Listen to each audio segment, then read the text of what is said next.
Today, we're diving into a real classic adventure story, The Prisoner of Zenda. Now, this story is all about one massive, impossible choice. I mean, what if you had to give up everything, your identity, even the love of your life, all for the sake of honor? It's a pretty intense dilemma, so let's get right into it. So, the whole story hinges on this absolutely wild coincidence. We've got two men. One is Rudolf Rassendyll, this English guy who just loves adventure. The other? He's King Rudolf V, the monarch of a little kingdom called Ruritania.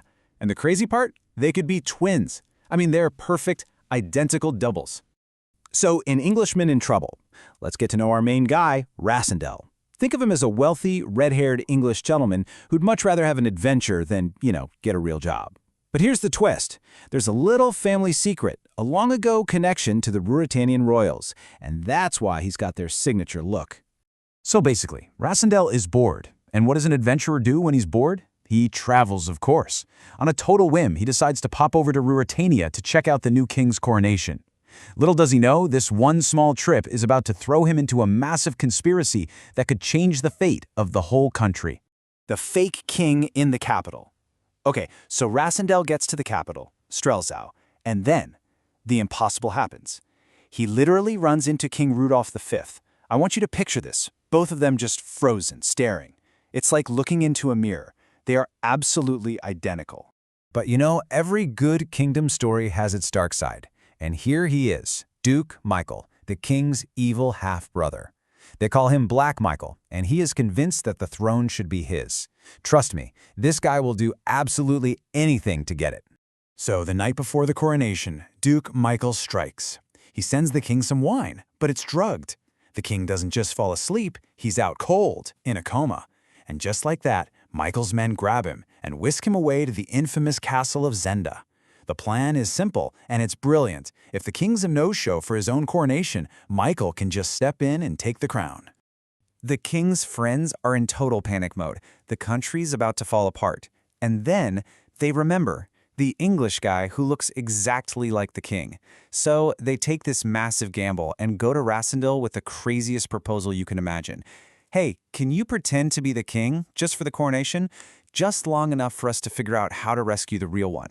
Love and deception in the palace? And you know what? He says yes. The crazy thing is, the plan actually works. Rassendyll is crowned the king of Ruritania, and nobody has a clue. But what was meant to be a one-day gig, that quickly turns into a very dangerous, very complicated, long-term performance.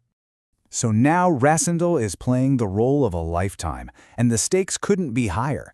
He has to fool an entire court, dodge Duke Michael's spies at every turn, and he has to deal with the king's fiancée, the beautiful Princess Flavia. And this is where the real heart of the story kicks in, because as they spend time together, Rassendyll and Flavia, they actually fall in love. For real. But for Rassendyll, it's just agony. He's drowning in guilt. How could he not be?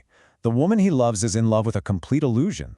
Meanwhile, Duke Michael has a secret weapon, a real wild card named Rupert of Hentzau. This guy is one of the all-time great villains. He's charming, incredibly brave, an amazing swordsman. And he has zero morals. None. He might work for the Duke, but make no mistake, Rupert of Hentzau is only looking out for number one.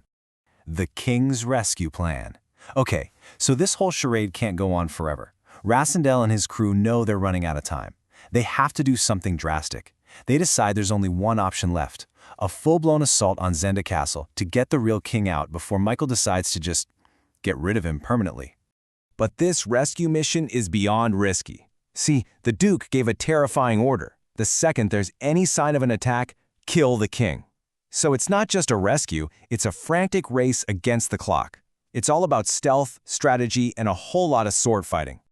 The attack on Zenda is pure chaos. Swords are clashing everywhere. And in a wild twist, it's not Rassendyll who takes down Duke Michael. Nope, it's his own guy, Rupert, who betrays and kills him. In the middle of all that madness, Rassendyll's team manages to break through and save the real king, literally seconds before he was about to be killed. Honor or love? So the king is rescued, the main bad guy is gone. You'd think it's a happy ending, right? Well, not quite. The physical fight might be over, but now the much harder part begins. Rassendyll has to face the music and make that impossible choice we talked about. Princess Flavia finally learns the truth, that the man she loves isn't the king. and she's completely heartbroken. But she's also a royal through and through. She gets it. She knows her duty comes first. To keep the kingdom from falling into another civil war, she has to marry the real King Rudolph. It's the only way to secure the throne and keep the country together. And that puts the final choice squarely on Rasendel's shoulders. Does he choose love? He could blow the whole thing open, fight for Flavia, and maybe, just maybe, have a life with her. Or does he choose duty, uphold his honor, save the kingdom from more chaos, and just disappear?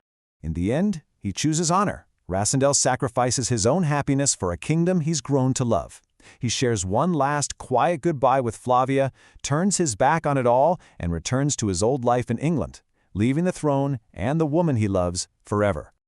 And that's really why The Prisoner of Zenda has stuck around for so long. It's all about that core conflict. It makes you ask yourself, what's more important, personal love or public duty? It digs into what honor really means, and it shows how a life of simple adventure can suddenly get hit with some very heavy responsibility.